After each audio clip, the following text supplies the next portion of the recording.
जय हिंद बच्चों, भगवान से हम यही प्रार्थना करते हैं कि आपका भी इंग्लिश का पेपर जो है वो बहुत ही अच्छा जाए, सबका जो है वो 80 में 80 मार्क्स आ जाए। ठीक है।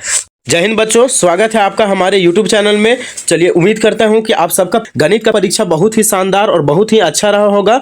और जैसा कि हम लोगों ने पिछले वीडियो में मैथ के जितने भी वीडियो हमने बनाया था, उस वीडियो से काफ़ी प्रश्न देखने को मिले। काफ़ी ऐसे प्रश्न वीडियो वाले ही प्रश्न थे जो आप लोगों के लिए वीडियो में हमने बनाया था, उनसे काफ़ी ज़्यादा प्रश्न पूछे गए। ठीक है, तो चलिए उसी के तैयारी को हम लोग आगे बढ़ाते हैं। और आज फिर से हम आप लोग के लिए लेकर के आए हैं बहुत ही महत्वपूर्ण एमसीक्यू और सब्जेक्टिव प्रश्न जो आपकी परीक्षा में आने की पूरी संभावना है। और पिछले ही गणित के पेपर के जैसा आपका अंग्रेजी का भी पेपर बहुत ही आसान और बहुत ही अच्छा जाने वाला है। बस आप इस वीडियो को पूरा अंत तक जरूर देखें। और अगर आप चैनल में नए हैं तो चैनल को सब्सक्राइब जरूर करें, ताकि आने वाले वीडियो के जितने भी नोटिफिकेशन है वो सब आपके तक पहुंच जाए और आप जो तैयारी है वो अच्छे से हो सके। तो चलिए बिना देर किए हम लोग शुरू करते हैं। ठीक है, देखिए आप लोग को पता ही होगा कि इंग्लिश में सबसे पहले पैसेज आता है। ठीक है, और पैसेज को क्या करना रहता है, तो पहले पढ़ा जाता है, उसके बाद पढ़ने के बाद उसका आंसर उसी में रहता है और उसको हमको बनाना होता है। ठीक है, तो देखिए आपको कई लोग बताए होंगे कि सबसे पहले एक बार पैसेज को पढ़ लिए, लेकिन हम अभी आप लोग को बताते हैं कि आप लोग को जब भी पैसेज का क्वेश्चन आएगा तो पैसेज के क्वेश्चन में इसको पहले पढ़ना नहीं है। ठीक है, क्या करना है, तो पहले पढ़ना नहीं है। तो पैसेज को सर पढ़ेंगे नहीं तो क्या करेंगे, क्योंकि देखिए पैसेज इतना बड़ा है, अगर कोई बच्चा इसको पढ़ता है तो आपका 5 से 10 मिनट, जिसको अगर मान लीजिए कमजोर है थोड़ा, तो 5 से 10 मिनट जो है वो आपका इसी में टाइम चला जाएगा। फिर आपको जो है वो आगे के क्वेश्चन बनाने में थोड़ा कठिनाई होगा। तो इसीलिए आप सबसे पहले क्या करेंगे, तो जितने भी क्वेश्चन है उन क्वेश्चन को एक बार पढ़िए। ठीक है, तो चलिए सबसे पहले आप लोग को क्या करना है, तो क्वेश्चन पढ़ना है। चलिए क्वेश्चन हम लोग पढ़ते हैं। क्वेश्चन नंबर पहला हमारा क्या है कि व्हाट इज ब्लैक कॉफी। पहला क्या है, व्हाट इज ब्लैक कॉफी। दूसरा है when do American drink ice coffee, मतलब कि अमेरिकन जो है वो आइस कॉफी कब पीते हैं। अगला क्वेश्चन है which drink is very popular in northern Europe, मतलब नॉर्थन यूरोप में सबसे पॉपुलर कौन सा ड्रिंक है। ठीक है, अगला क्वेश्चन है हमारा what is special in coffee drinking for nomads. उसके बाद फिर पांचवा नंबर है in China Japan and other oriental country where खाली आसान इज द नेशनल ड्रिंक, मतलब कि नेशनल ड्रिंक कहाँ का है। अगला क्वेश्चन है which word is the passage means famous, मतलब कि पैसेज में फेमस जो है इसका मतलब क्या होता है। ठीक है, तो चलिए अब हम लोग क्या करते हैं, तो पैसेज को एक बार पढ़ना स्टार्ट करते हैं। ज्यादा टाइम ना लेते हुए पैसेज को हम लोग पढ़ना स्टार्ट करते हैं। Coffee and tea are favourite hot drink of people in all part of the world. Coffee is very popular in northern Europe and in the Middle East. Coffee is very popular in northern Europe and in the Middle East. Some people put cream and sugar in their coffee. In the United States, where more coffee is used than in any other nation, many people drink their coffee black without cream or sugar। अच्छा देखिए यहाँ पे black coffee का है ना, एक question था हमारा व्हाट इज ब्लैक कॉफी। तो देखिए इसका आंसर यहाँ पे क्या आ गया है, many people drink their coffee black without cream और sugar, मतलब विथआउट क्रीम और शुगर। तो ब्लैक कॉफी किसे कहेंगे, जिसमें विथआउट क्रीम और शुगर रहेगा। तो देखिए इसमें ऑप्शन नंबर क्या है, coffee with cream and sugar, नहीं हो जाएगा coffee without cream and sugar, मतलब ऑप्शन नंबर सी आपका जो है वो सही हो जाएगा। ठीक है, अगला नंबर हमारा क्वेश्चन क्या है, तो when do American drink ice coffee, मतलब कि अमेरिकन जो है वो आइस कॉफी कब पीते हैं। ठीक है, तो देखिए यहाँ पे क्या आगे हम लोग क्वेश्चन को पढ़ते हैं। ठीक है, nomads who also use a lot of coffee like to boil and cool it several times people drink in China Japan and other oriental country what tea is the national drink। देखिए आगे भी इससे question आया था, please do not sugar in it their tea but in England where tea is also national drink many people use sugar। most people want their tea as coffee very hot but many American drink iced tea and sometime in coffee especially in summer। अब देखिए यहाँ पे क्या पूछा गया है कि when do Americans, है ना, क्वेश्चन क्या है हमारा कि when do American drink ice coffee, मतलब अमेरिकन जो है वो आइस कॉफी कब पीते हैं, तो इन समर इन विंटर। तो देखिए यहाँ पे आया था, है ना, some time Americans drink iced tea and some time ice coffee specially in summer. कहाँ पे कब पीते हैं, तो स्पेशली इन समर। तो ऑप्शन नंबर बी आपका जो है वो सही हो जाएगा। अगला क्वेश्चन है which drink is very popular in northern Europe, मतलब नॉर्थन यूरोप में कौन सा ड्रिंक पॉपुलर है। तो देखिए इसका भी आंसर अभी यहाँ पे जब हम लोग पैसेज पढ़े तो इसमें आया था। तो देखिए यहाँ पे coffee is very popular in northern Europe, देखिए आंसर यहीं पे दिया गया है कॉफी, तो इसका ऑप्शन नंबर ए हो जाएगा, कॉफी इज वेरी पॉपुलर। ठीक है, अगला क्वेश्चन है what is special in coffee drinking for nomads. जितने भी लोग जो नोमैड्स में जो ड्रिंक करते हैं, कॉफी पीते हैं, तो उनके लिए क्या है, तो they like to drink it, है ना, वे लोग कब पीना इसे पसंद करते हैं, तो they like to drink it after boiling and cooling. ऊपर में था, आप लोग मिला करके देख लीजिएगा। अगला नंबर हमारा क्वेश्चन है in China Japan and other oriental country where क्या फेमस है ज्यादा, है ना। नेशनल ड्रिंक किसे कहा जाता है, कॉफी को, मिल्क को, टी को या आइस कॉफी को। तो ऑप्शन नंबर सी हो जाएगा, टी को। मतलब जो चाय है उसे नेशनल ड्रिंक माना गया है, ठीक है। देखिए इसे नेशनल ड्रिंक का दर्जा मिल गया, ठीक है। अगला क्वेश्चन है हमारा क्या, कि which word is passage means famous. Famous मतलब क्या होता है, तो पॉपुलर। फेमस मतलब आप लोग जानते हैं प्रसिद्ध होता है ना। अब पॉपुलर मतलब भी क्या होता है, प्रसिद्ध। तो इस ये थे आपके थे एमसीक्यू प्रश्न जो कहाँ के थे, तो पैसेज से थे। आगे के जितने भी प्रश्न है वो प्रश्न जो है वो आपको कहाँ दिया गया है, तो लेटर से दे दिया गया है ना। तो देखिए यहाँ पे खाली स्थान है आप लोगों को, और इसमें लेटर में आप लोग को क्या भरना है। तो देखिए पहला जो, तो सबसे पहले हम यहाँ पे अपने ग्रीटिंग में क्या करते हैं, तो सबसे पहले देखिए यहाँ पे क्या लिखा हुआ है, सिंसियरली लविंग या डियर। तो ऑप्शन नंबर सी हो जाएगा हमारा डियर, है ना। क्योंकि जब हम मित्र वगैरह के पास लेटर लिखते हैं सबसे पहले क्या लिखते हैं, डियर अमन। तो यहाँ पे क्या भराएगा, डियर अमन। और 7 का हो जाएगा ऑप्शन नंबर सी। अगला नंबर हमारा क्वेश्चन है 8वां में क्या भरेगा, I am very happy to know you that. अगर मान लीजिए आपका दोस्त जो है वो किसी एग्जाम में फर्स्ट किया है तो आप उससे खुश होइएगा। देखिए यहाँ पे सैड होइएगा, हैप्पी होइएगा, एंग्री होइएगा, डिसअपॉइंटेड। तो अगर मेरा दोस्त अच्छा करता है तो हम तो खुश होंगे, है ना। क्या होंगे, खुश होंगे। अगला नंबर हमारा क्वेश्चन है 9 नंबर में है कि आई वेरी हैप्पी टू। अब देखिए जब किसी का मेरिट लिस्ट निकलता है ना, बोर्ड, है ना, in 10th board we are very happy to क्या, find your name in merit list. मतलब मेरिट लिस्ट में आपका नाम को रिसीव किया, प्राउड किया या फिर पाया। तो फाइंड किया, है ना, मतलब पाया। अगला नंबर क्वेश्चन है, देखिए आगे क्या बोला जा रहा है कि योर सक्सेस, है ना। 5वां में क्या बोला जा रहा है, योर सक्सेस खाली स्थान me and give me inspiration. मतलब कि तुम्हारा जो सक्सेस है वो मुझे क्या करेगा, तो मुझे गौरवान्वित कर रहा है और मुझे क्या कर रहा है, तो मुझे प्रेरणा भी दे रहा है, इंस्पायर भी कर रहा है ना। तो इसमें क्या हो जाएगा, गिवन होगा, नहीं, है ना, गिवन नहीं होगा। उसके बाद फेलेड भी नहीं होगा, मुझे फेल नहीं किया, क्राउन होगा। इसमें क्या होगा, क्राउन। मतलब कि तुम्हारा जो सक्सेस है वो मुझे क्या कर रहा है, गौरवान्वित महसूस करा रहा है और जो है मुझे इंस्पिरेशन दे रहा है, ठीक है। अगला हमारा क्वेश्चन क्या है, इसी में आगे देखिए, आई am very proud of you, hope you will get similar success in future also. ठीक है, मतलब कि मुझे बहुत तुम पर गर्व है और मैं उम्मीद करता हूं कि तुम जो इसी तरह से भविष्य में अच्छा सक्सेस करोगे। योर खाली स्थान, इसमें क्या हो जाएगा, लविंग होगा, लविंगली, फेथफुली। तो इसमें देखिए जब हम यहाँ पे जब अपने दोस्त के पास लिख रहे हैं तो तुम्हारा प्यारा दोस्त, है ना, तो यहाँ पे क्या हो जाएगा, योर लविंग, ऑप्शन नंबर ए हो जाएगा। ठीक है, अभी इससे पहले जो है पैसेज का और ये लेटर का प्रश्न हो चुका है। अब जो है क्वेश्चन नंबर 13 से जो है ग्रामर पोर्शन स्टार्ट होता है। ग्रामर पोर्शन है ना, सबसे पहले इसमें क्या बोल रहा है, द पैसिव वॉइस। देखिए एक्टिव और पैसिव वॉइस से आप लोग का पोर्शन रहने वाला है, कम से कम 1 या 2 क्वेश्चन आप लोग को देखने के लिए मिलेगा। ठीक है, the passive voice of they are playing football, मतलब दे आर प्लेइंग फुटबॉल का पैसिव वॉइस क्या होगा।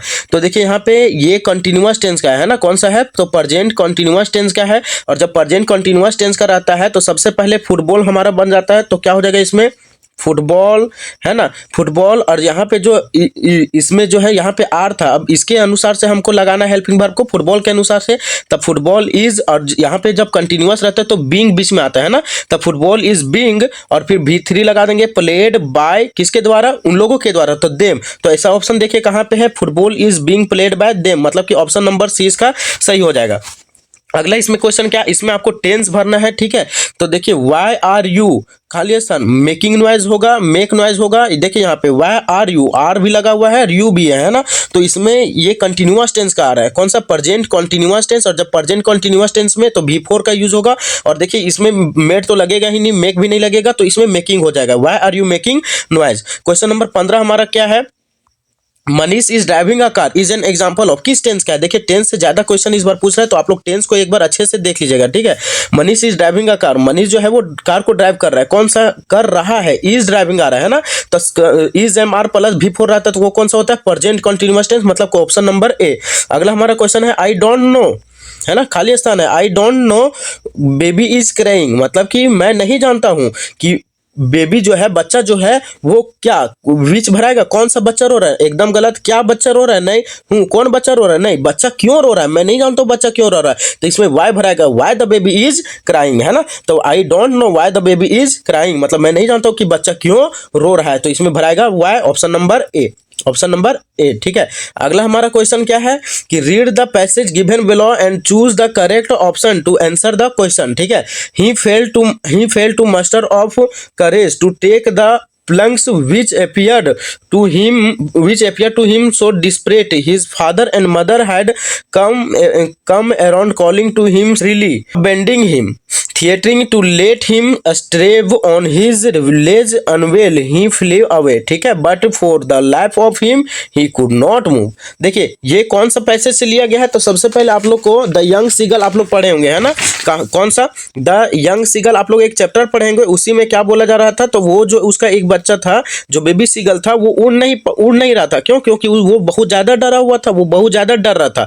तो वहीं से लिया गया है कि उसके माता पिता उसको बहुत करेज कर रहे थे कि उड़ने का प्रयास करा रहे थे, लेकिन वो जो है but for the life of him he could not move, लेकिन अपने जीवन को बचाने के कारण, वो अपने जीवन के कारण जो है वो बोलता है कि नहीं मैं उड़ूंगा, गिर जाऊंगा, मर जाऊंगा। तो इस कारण से अपने जीवन के कारण वो जो है वो जीवन के मोह माया के कारण वो नहीं उड़ पाता है। अब देखिए इससे क्वेश्चन क्या पूछा जा रहा है, वो देखिए क्वेश्चन पूछा जा रहा है who is he in the first line, मतलब कि ही मतलब किसके लिए बोला गया है, तो लेंचो के लिए एकदम गलत। देखिए यहाँ पे ये किसके लिए बोला जा रहा है, यंग सीगल के लिए, है ना, जो छोटा बेबी सीगल था उसके लिए, तो ऑप्शन नंबर सी हो जाएगा। This exercise has been taken written by, किसके द्वारा लिखा गया है ना, तो द यंग सीगल जो है वो किसके द्वारा लिखा गया है, तो नंबर डी इसका सही आंसर होगा। अगला हमारा जो क्वेश्चन है, what does the word threatening means here, मतलब कि ये जो थ्रेटिंग जो यहाँ पे वर्ड आ रहा है ना, थ्रेटिंग जो वर्ड आ रहा है, इस वर्ड का यहाँ पे मीनिंग क्या आ रहा है, ओबेइंग होगा, फ्रैटनिंग होगा, स्मेलिंग होगा या जोकिंग। तो थ्रेटनिंग मतलब होता है फ्रैटनिंग मतलब डरा हुआ,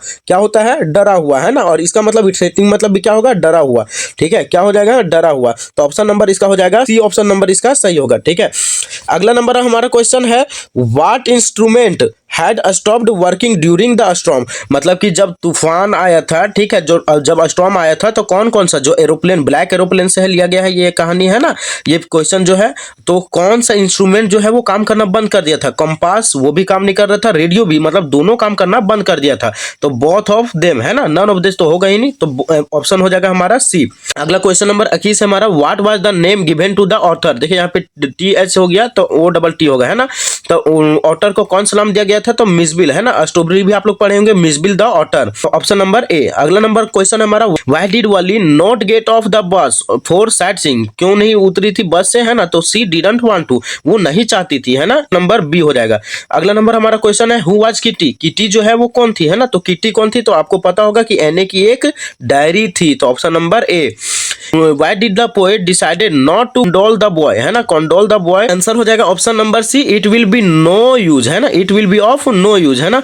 अगला हमारा क्वेश्चन क्या, क्वेश्चन नंबर 25 है, what rush to meet the tree, मतलब कि पेड़ों को मिलने का सबसे मुख्य कारण क्या है, तो wind, जब हवाएं चलती है तब एक पेड़ दूसरे पेड़ से क्या होती है, मिलती है ना। अगला हमारा क्वेश्चन है, which animal are the best of prey, मतलब कि सब प्रे का जो अगर बोला जाए बीस्ट वो किसे कहा जाता है ना, भी है, क्रोकोडाइल भी है ना, तो ऑप्शन नंबर हो जाएगा बोथ ए और बी, है ना, दोनों जानवर जो है वो पेरे का बीस्ट बोला। अगला हमारा क्वेश्चन क्या है, how did Ramlal wife react about sending her girls to school, जब रामलाल बोला कि बच्ची को हम स्कूल भेजेंगे तो उसकी वाइफ का जो रिएक्शन है वो कैसा था, वो हंसने लगी थी, सी गॉट एंग्री, नो रिएक्शन, सी क्राइड, तो उसका जो रिएक्शन था वो गुस्सा हो गई थी, है ना, कि हम स्कूल भेजेंगे।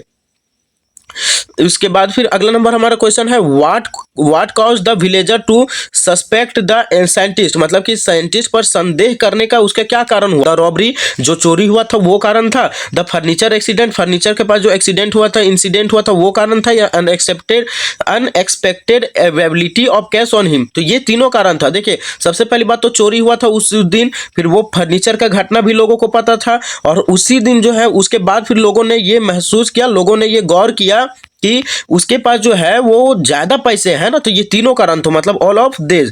अगला हमारा क्वेश्चन क्या है, who is the author of the story thief story, मतलब थीप स्टोरी का जो ऑथर है वो कौन है, तो वो है हमारा Ruskin Bond, option number B इसका सही हो जाएगा। देखिए आप लोग ऑथर का स्टोरी का नेम और उसका पोएट जो ऑथर का जो नेम है वो अभी तक 2-3 प्रश्न पूछे जा चुके हैं, तो इसलिए आप सभी का जो याद कर लेंगे, क्योंकि ये आपको 3 से 4 नंबर दे करके जाने वाले, ठीक है। अगला और आखिरी नंबर हमारा क्वेश्चन क्या है, what did Horace Denby like to collect, मतलब कि हॉरेस डेनबी जो है वो क्या कलेक्ट करना चाहती थी, उसको क्या पसंद था, पेंटिंग कलेक्ट करना, पिक्चर या बुक या कीज, तो उसको जो है वो बुक कलेक्ट करना बहुत पसंद था, है ना, तो हॉरेस डेनबी को क्या करना पसंद था, तो बुक कलेक्ट करना बहुत पसंद था। तो ये थे आज के 30 महत्वपूर्ण प्रश्न, ठीक है, ये आज के जो थे बहुत ही महत्वपूर्ण 30 VVI क्वेश्चन थे, जिनको तैयारी करके आपको परीक्षा में जाना है, जिनसे काफी प्रश्न आप लोग को पूछे जाने की संभावना है, काफी प्रश्न गणित के जैसे ही हूबहू पूछे जाएंगे, ठीक है। है, जिसकी तैयारी आप अच्छे से कर लेंगे। और भगवान से हम यही प्रार्थना करते हैं कि आपका भी इंग्लिश का पेपर जो है वो बहुत ही अच्छा जाए। ठीक है, आप सभी विद्यार्थियों को हमारी ओर से best of luck, all the best. भगवान से हमारी एक ही प्रार्थना है कि आप सभी विद्यार्थियों का हिंदी का अंग्रेजी का पेपर बहुत अच्छा जाए, आप सबका जो है वो 80 में 80 मार्क्स आ जाए। ठीक है, आप सबका जो है 80 में 80 मार्क्स है और कम से कम ऑब्जेक्टिव में 30 में 30 मार्क्स आप सब विद्यार्थियों का है। All the best, best of luck. ठीक है, अगर आप चैनल में नए हैं तो आप वीडियो को लाइक करें, शेयर करें और लाइक करें और चैनल को सब्सक्राइब करें और अपने सभी दोस्तों के साथ इसे शेयर करें। इसके अगले वीडियो में हम सब्जेक्टिव प्रश्नों का जितना भी है सब्जेक्टिव प्रश्नों का वीडियो बना देंगे। ठीक है, जो कि काफी ज्यादा इंपॉर्टेंट होने वाला है, तो आप इस वीडियो को स्किप नहीं करेंगे और आप चैनल को सब्सक्राइब करके बेल आइकन को दबा लें ताकि तो ये वीडियो आप तक चला जाए और आप इसकी तैयारी अच्छे से कर सके। जय हिंद, धन्यवाद।